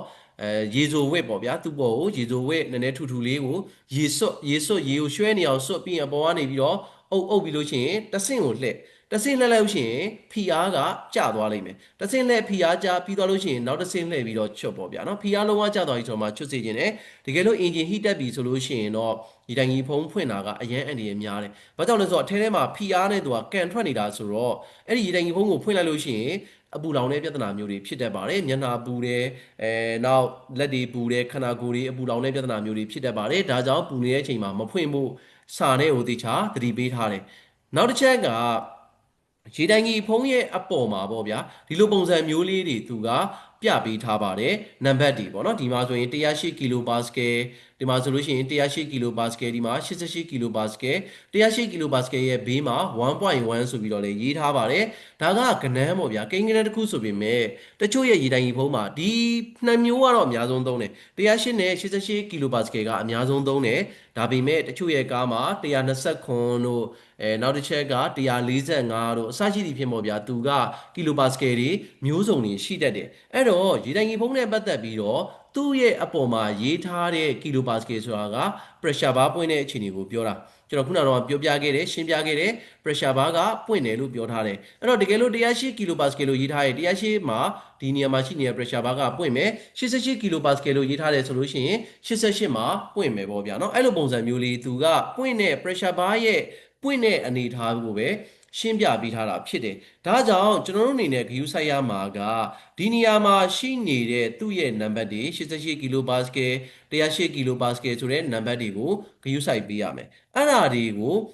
ုကျွန်တော်တို့သူ့ရဲ့အတိုင်းလေးထည့်ပေးရမယ်။တကယ်လို့ဒီကားမှာ88ကီလိုပါစကယ်ကိုသုံးထားတယ်ဆိုရင်88ကီလိုပါစကယ်အဖုံလုံးဝပုံစံတူတာကိုထည့်ပေးရမယ်။108ကီလိုပါစကယ်ကိုသုံးထားတယ်ဆိုရင်108ကီလိုပါစကယ်ကိုသုံးထားတဲ့အဖုံးပေါ့ဗျာအဲ့ဒါကိုထည့်ပေးဖို့လိုအပ်တယ်အဲ့လိုမဟုတ်ဘဲနဲ့ဒီနေရာမှာအဆင်ပြေသလိုထည့်တယ်အထူးသဖြင့်ကတော့108ကီလိုပါစကယ်နဲ့88ကီလိုပါစကယ်နှစ်ခုကိုမှားယွင်းခဲ့ရင်အင်ဂျင်ဟီတက်တဲ့ပြဿနာအထိကြုံတွေ့နေနိုင်တယ်နမူနာတွေနဲ့ပြန်ပြီးတော့ရှင်းပြပေးမယ်ပေါ့ဗျာနော်နမူနာတွေနဲ့ရှင်းပြပေးရမယ်ဆိုရင်ဒီနေရာမှာပြန်ပြီးတော့ကြည့်အောင်တကယ်လို့ဒီတိုင်ကြီးဖုံးကကားမှာသုံးထားတာက108ကီလိုပါစကယ်ဆိုကြပါစို့ပေါ့ဗျာ108ကီလိုပါစကယ်ကိုသုံးထားတယ်ဒါဆိုရင်108ကီလိုပါစကယ်မသုံးဘန်းနဲ့88ကီလိုပါစကယ်ကိုသုံးမိတယ်ဆိုကြပါစို့88ကီလိုပါစကယ်ကိုသုံးလိုက်တယ်ဆိုရင်အင်ဂျင်ကူလန့်တွေကသူ့ရဲ့ဖိအားက88ကီလိုပါစကယ်ရောက်တာနဲ့ဒီတိုင်ကြီးဖုံးရဲ့ pressure bar ကပွင့်သွားမယ်ပွင့်သွားပဲဆိုရင်ရေပြန်မှုကပြည့်မယ်ပြည့်သွားရင်ရှန်ကြပြီးအင်ဂျင်ကူလန့်ပျောက်တဲ့ပြဿနာကြောင့်အင်ဂျင်ဟီတက်တဲ့ပြဿနာမျိုးဖြစ်စေနိုင်တယ်ဒါက108ကီလိုပါစကယ်နေရာမှာ88ကီလိုပါစကယ်ကိုထည့်မိတဲ့ပြဿနာနောက်တစ်ချက်အနေနဲ့88ကီလိုပါစကယ်နေရာမှာ108ကီလိုပါစကယ်ကိုထည့်မိတာများတာကိုထည့်မိတာပေါ့ဗျာအဲ့လိုအနေထားမျိုးဆိုရင်လေပုံမှန်က88ကီလိုပါစကယ်မှာပွင့်ရမယ့်ရေတိုင်ကြီးဖုံးကမပွင့်တော့ဘူး108ကီလိုပါစကယ်ကြာမှပွင့်တယ်အဲ့တော့ရေတိုင်ကြီးထဲမှာအင်ဂျင်ကူလန့်တွေကိုဖိအားတစ်ခုနဲ့ပိတ်ထားတာဖြစ်တဲ့အတွက်အဲ့ဒီအင်ဂျင်ကူလန့်ရဲ့ဖိအားကမြင့်တက်လာမယ်အပူချိန်ကမြင့်တက်လာပြီးတော့အင်ဂျင်အတွင်းမှာပဲပူပြီးတော့ဟီတက်တဲ့ပြဿနာမျိုးဖြစ်တတ်တယ်ဒါကြောင့်88ကီလိုပါစကယ်သုံးတဲ့က88ကီလိုပါစကယ်ပဲသုံး108ကီလိုပါစကယ်သုံးတဲ့က108ကီလိုပါစကယ်ပဲသုံးဒီနေရာမှာကျွန်တော်တို့ရေတိုင်ကြီးဖုံးကိုဘယ်လိုရွေးကြမလဲ88နဲ့108နဲ့ဘယ်လိုရွေးကြမလဲတကယ်တမ်းကတော့အတိအကျလို့ပြောရင်အုံနာမန်နျူရယ်ထဲမှာပဲပါတယ်အုံနာမန်နျူရယ်ထဲမှာရေတိုင်ကြီးဖုံးရဲ့နံပါတ်က108ကီလိုပါစကယ်88ကီလိုပါစကယ်အတိအကျဖော်ပြပေးထားတယ်ဥပမာ129ကီလိုပါစကယ်145ကီလိုပါစကယ်အစရှိသဖြင့်အတိအကျဖော်ပြပေးထားတယ်အဲ့ဒီအတိုင်းထည့်ပေးရမယ်ကျွန်တော်တို့ကအဆင်ပြေလို့ပေါ့ဗျာဟိုတခြားသားမှာတော့ဒါတက်တယ်ဒါဆိုရင်အဲ့ဖုန်လေးတက်လိုက်ပါလို့သွားပြောလို့မရဘူး အကောင်သေးပေမဲ့အစိတ်ပြင်းတဲ့ထဲမှာပါတာဖြစ်တဲ့အတွက်ဒါလေးက view site ကြည့်ချင်ပါတယ်ရေတိုင်ကြီးဖုံးမကောင်းရင် engine heat တက်နိုင်တယ်ရေတိုင်ကြီးဖုံးလွဲရင်လည်း engine heat တက်နိုင်တယ်ဒါလေးက view site မဲ့ထဲမှာပါတယ်နောက်တစ်ချက်အနေနဲ့ကရေတိုင်ကြီးဖုံးနဲ့ပတ်သက်ပြီးတော့ဗောနော်ကောင်းမကောင်းဘယ်လိုစစ်နိုင်လဲအဲ့ဒါကနည်းနည်းလွယ်လွယ်ကူကူတော့စစ်လို့ရတယ်ဥပမာပါဗျာရေတိုင်ကြီးဖုံးရဲ့ pressure bar ကမကောင်းတော့ဘူး vacuum bar မကောင်းတော့ဘူးဗောဖြုတ်စစ်လို့လည်းရတယ်ဖြုတ်စစ်လိုက်မယ်ဒီမှာဒီဖိအားလေးကရှိနေသေးရဲ့လားခါကြလို့ရှိရင်တော့ဒီ vacuum bar လေးကကျိုးသွားတာမျိုးတွေဖြစ်တတ်တယ် vacuum bar ကိုအမြင်နဲ့စစ်မယ်စီးတွေဒီမှာဒီရဲ့စီးတွေစစ်မယ်နောက် pressure bar တွေဒီပါဒါလေးက pressure bar ပေါ့ဒါလေးတွေစစ်မယ်အဲ့တော့ pressure bar ကပုံမှန်ဆိုလို့ရှိရင်တော့သူကလေထိုးဆန်းရမယ်အဲ့တော့လေထိုးဆန်းဖို့အတွက်အခက်အခဲရှိတယ်ပေါ့ဗျာလွယ်လွယ်ကူကူနဲ့ထိုးဆန်းလို့မရဘူးဆိုရင်ဘာလို့လို့ရလဲဆိုတော့အေးနေတဲ့အချိန်ပေါ့ဗျာပူတဲ့အချိန်ဆိုရင်တော့နည်းနည်းအန်ဒီရများလို့ပါเนาะဒီမှာဒီပိုက်လေးကိုဖြုတ်လိုက်နှာပိုက်လို့ခေါ်တာပေါ့เนาะဒီပိုက်လေးကိုဖြုတ်လိုက်ကျိုးတော့ကျိုးတတ်တယ်အဲ့ဒါသတိထားစီခြင်းနဲ့ခါကြလို့ရှိရင်ဒီရဲ့အပေါ်မှာကာဘာကြီးအုပ်ထားလို့ကျွန်တော်တို့ကကားပေါ်ကိုအကြောင်းမျိုးမျိုးကြောင့်တက်ရတယ်ဆိုတဲ့အနေထားမှာအဲ့ဒီနှာပိုက်လေးဒီမှာရှိတဲ့ရင်ကုန်လေးပေါ့ဗျာအဲ့ဒီပိုက်လေးကိုတက်နေပြီလို့ကျိုးတာမျိုးတွေဖြစ်တတ်တယ်အဲ့ဒီပိုက်လေးကကျိုးသွားလို့ရှိရင်တေချာလေး queue site ပြီးတေချာပြန်ပြုပြင်ပြီးမဟုတ်ရင် heat တက်နိုင်တယ်ဒါလေးလည်းသတိထားစီခြင်းနဲ့ပေါ့ဗျာเนาะအဲ့တော့ဒီပိုက်လေးကဒီမှာ rubber ပိုက်လေးရှိတယ် rubber ပိုက်လေးကိုဖြုတ်လိုက်ပြီးရေတိုင်ပုံးတက်ထားတဲ့အနေထားမှာဒီပိုက်ကိုညှစ်ကြည့်လိုက်ဒီပိုက်ပေါ့နော်အပေါ်ပိုက်ကိုညှစ်ကြည့်လိုက်လို့ဒီနေရာကနေပြီးတော့ engine coolant တွေထွက်လာတယ်ဆိုရင်တော့များသောအားဖြင့်ရေတိုင်ဖုံးမကောင်းဘူးလို့အကြမ်းကြီးကောက်ချက်ချလို့ရပါတယ်เนาะပုံမှန်တော့သူက pressure တစ်ခုထိတော့တောင့်ထားပေးရမယ်မတောင့်ထားနိုင်ဘူးဆိုလို့ရှိရင်ပြဿနာရှိတယ်လို့ပြောချင်တာပါเนาะဒါကရေတိုင်ဖုံးနဲ့ပတ်သက်ပြီးတော့သတိထားရမယ့်အချက်လေးတွေပါဒီလိုပုံစံမျိုးစမ်းသပ်စစ်ဆေးလို့ရပါတယ်เนาะဒီမှာဆိုလို့ရှိရင် radar cap နဲ့စမ်းသပ်စစ်ဆေးလို့ရတယ်ပေါ့ဗျာเนาะ radar cap နဲ့sorry radar cap ကိုသူ့ရဲ့ pressure ထိုးပြီးတော့စမ်းသပ်စစ်လို့ရတယ်ဒီလို tool လေးရှိတယ်ဒါတွေကဝယ်လို့ရပါတယ်ပုံးလိုက်လာတယ်ပေါ့နော်ပုံးလိုက်လာတယ်ဒီလိုဟာလေးနဲ့လေထိုးပြီးစမ်းတာပေါ့เนาะဒီနေရာမှာဒီခေါင်းလေးတွေကဒါကဂျားကန်အနေနဲ့ဒီတိုင်ကြီးဖုံးကိုတစ်ဖက်မှာတက်ဒီမှာရှိနေတဲ့ကတ်တစ်ခုကိုဒီဘက်မှာတက်ပြီးရင်ဒီအပေါက်လေးကနေလေထိုးစမ်းတဲ့အခါမှာဒီတိုင်ကြီးဖုံးက108ကီလိုပါစကယ်ဆို108ထိထိုးတဲ့အချိန်မှာအဲ့108မှာတက်နေရမယ်မတက်နေဘူးဆိုလို့ရှိရင်ဒီတိုင်ကြီးဖုံးမကောင်းတာ88ကီလိုပါစကယ်ဆိုရင်88ထိထိုးအဲ့ထက်ကျော်သွားရင်88မှာပြန်ပြီးတော့တက်နေရမယ်အဲ့ထက်ကျသွားတယ်ဆိုရင်တော့ဒီတိုင်ကြီးဖုံးမကောင်းဘူးလို့ပြောလို့ရပါတယ်เนาะဒါကစစ်ဆေးတဲ့ special 2လို့ပြောလို့ရပါတယ် special 2ကကြတော့သူကပုံမှန်ဆိုရင်တော့ဗျာရေတိုင်ကြီးဖုံးတွေကကီလို4000လောက်မှာတစ်ကြိမ်မိုင်နဲ့ပြောရင်2400လောက်မှာတစ်ကြိမ်နှစ်နဲ့ပြောမယ်ဆိုရင်တော့နှစ်တစ်ကြိမ်ပုံမှန်စစ်ဆေးပေးသင့်ပါတယ်အဲ့လိုမဟုတ်ဘဲနဲ့ဒီတိုင်းပဲပေပြီးသုံးနေတယ်နောက်ဆက်တွဲအနေနဲ့ပြစ်ချက်တွေအများကြီးပဲဖြစ်စီနိုင်ပါတယ်เนาะဒါကြောင့်ဒါလေးတွေကသတိထားစီခြင်းပါတယ်နောက်တစ်ချက်အနေနဲ့ကကြတော့ပေါ့နော်ကျွန်တော်ရေတိုင်ကြီးဖုံးနဲ့ပတ်သက်ပြီးတော့ကြုံရတဲ့ပြစ်ချက်တွေတော်တော်များတယ်ဗျအဲ့ဒါတွေကဘာတွေကြုံရလဲဆိုတော့တချို့ကားတွေပေါ့နော်စက်ထိုးရက်တဲ့ပြဿနာကြုံရတယ်အင်ဂျင်ထိုးရက်တဲ့ပြဿနာကြုံရတယ်အင်ဂျင်ကလုံးဝကိုထိုးရက်သွားတာဗျနော်နောက်ဆက်တွဲအနေနဲ့အင်ဂျင်ဟီးတက်တယ်ဆိုတော့ပုံစံမျိုးတွေဖြစ်တာပေါ့ဗျာနော်အဲ့တော့အင်ဂျင်ဟီးတက်ပြီးတော့ထိုးရက်သွားတဲ့ပြဿနာမျိုးကြုံရတယ်ဘာကြောင့်အဲ့လိုမျိုးဖြစ်ရလဲဆိုတော့ तू ကရေတိုင်ကြီးဖုံးကနေပြီးတော့အင်ဂျင်ကူးလန့်တွေကယော့ပြီးတော့ပျောက်သွားတာပျောက်သွားပြီးတော့မှအင်ဂျင်ထဲမှာအင်ဂျင်ကူးလန့်နဲသွားပြီးတော့အင်ဂျင်အပူချိန်အရင်ကြီးမြင့်တက်သွားပြီးတော့ပူပြီးတော့ထိုးရက်သွားတာဒီလိုပြဿနာမျိုးတွေကြုံရတယ်အဲ့ဒီအခါမှာတခါလေးမှဆိုရင်ပြစ်ချက်ကုတ်တွေကပေါက်ကရကုတ်တွေတက်တာတကယ်တော့ပေါက်ကရတော့မဟုတ်ဘူးပေါ့ဗျာသူကကျွန်တော်တို့ထည့်သွင်းပြီးတော့မစင်းစားမိတဲ့အခြေအနေမျိုးတွေတက်တာ ECU ကုတ်တွေတက်တာ ECU ကုတ်တက်တယ်ဆိုလို့ရှိရင်ECU ဆိုရင်တော့ရေတိုင်ကြီးနဲ့ဒီအင်ဂျင်ကူးလင်းစနစ်နဲ့တော့မဆိုင်ဘူးလို့ပဲတခါကျရင်တွေးမိတာပေါ့နော်တကယ်တမ်းတော့သူကတအားပူသွားပြီးတော့မှ ECU ကထဲမှာရှိတဲ့ CPU ပူပြီးတော့မှလုံးဝထိုးရက်သွားတဲ့အဆင့်တွေဖြစ်တယ်ပေါ့နော်ကျွန်တော်တစ်ခေါက်ကြုံမှုတယ် AD ဘန်မှာကြုံရတယ်ပေါ့နော် AD ဘန်မှာလည်းအဲ့အလားတူပြဿနာမျိုးကြုံရတယ်နောက်ထပ်တစ်စီးကကြတော့ Chevrolet မှာကြုံရတယ်ဗျနော် Chevrolet Z မှာဆိုလို့ရှိရင်လည်း ECU ဒုက္ခပေးတာအဲ့ဒီရေလိုင်းကြောင့်ပဲ ECU ဒုက္ခပေးပြီးတော့မှအင်ဂျင်ထိုးရက်တယ်သူက45မိနစ်လောက်ကားမောင်းတယ်မောင်းလို့ရတယ်45မိနစ်ကျော်သွားပြီဆိုတော့အင်ဂျင်ထိုးရက်သွားတယ်ပြီးရင်ခဏလောက်ပြန်ပြီးတော့နားလိုက်10မိနစ်15မိနစ်လောက်နားလိုက်ပြန်မောင်းလို့ရတယ်ဘလို့ကြောင့်ဖြစ်တာလဲဆိုတော့သူက ECU ရဲ့အပေါ်မှာကြော်ပေးထားတဲ့ပိုက်ရှိတယ်ဗျအဲ့ဒီပိုက်ကနေပြီးတော့အင်ဂျင်ကူးလန်းတွေကယိုစိမ့်ကြအဲ့ဒီကနေနောက်ဆက်တွေဒုက္ခပြီးသွားတာပေါ့ဗျာနော်ဒါလေးကျွန်တော်နမူနာတွေနဲ့နည်းနည်းလေးပြပေးပါမယ်နော်ဒါလေးကကျွန်တော် file လေးတော့ရှိပါတယ်နော်အဲ့ဒါလေးကျွန်တော်ပြပေးပါမယ်ကားတစ်စီးမှာကြုံရတဲ့ပြစ်ချက်လေးပေါ့ဗျာ Chevrolet ကားမှာကြုံရတဲ့ပြစ်ချက်လေးပါเนาะဒီကားမှာဆိုလို့ရှိရင်သူကဘယ်လိုပြဿနာမျိုးကြုံရလဲဆိုတော့ဒီမှာပေါ့ ဒီမှာ ECU ရှိတယ်ပေါ့ဗျာနော်ဒီမှာ ECU ရှိတယ် engine control unit ကြီးရှိတယ်အဲ့ဒီမှာဒီမှာရေပိုက်၃မြောင်ပိုက်လေးပေါ့နော်၃မြောင်ပိုက်လေးရှိတယ်အဲ့ဒီ၃မြောင်ပိုက်လေးကဒီနေရာမှာ engine coolant တွေယိုကျတာ engine coolant ယိုကျတဲ့အခါမှာ engine coolant တွေက ECU ပေါ်ကိုကျပြီးတော့မှအဲ့ဒီ ECU ကလုံးဝပူပြီးတော့အလုံးမလုံးတော့ဘူးပေါ့နော်အဲ့တော့45မိနစ်လောက်နေတဲ့အချိန်မှာကားထိုးရက်သွားတယ်ဆိုတာကဒီပြဿနာဘာဖြစ်လို့လဲဆိုတော့ engine ရဲ့သူ့ရဲ့အပူချိန်ဒီသတ်မှတ်ထားတဲ့ပူချိန်တစ်ခုရောက်သွားတဲ့အချိန်မှာ engine coolant ရဲ့ပူချိန်ကလည်း60လောက်ဖြစ်နေပြီအဲ့တော့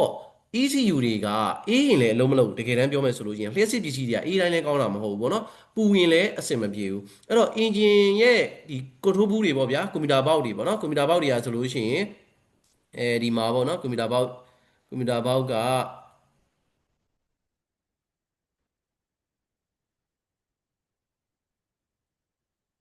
ဒီမှာဆိုရင်ကျွန်တော်ကွန်ပျူတာဘောက်တွေရှိတယ်ပေါ့ဗျာနော်အဲ့တော့သူ့ရဲ့ကွန်ပျူတာဘောက်တွေကဒီမှာဒီ engine ကန်ထဲမှာထည့်ထားတယ် engine ထဲမှာထည့်ထားပြီးတော့သူ့ရဲ့အပူချိန်ကအကြမ်းမြင့် engine ကန်ရဲ့အပူချိန်က60လောက်တော့အနည်းဆုံးရှိတယ်ဗျ။ဘာကြောင့်လဲဆိုတော့ IAD sensor ပေါ့ဒီ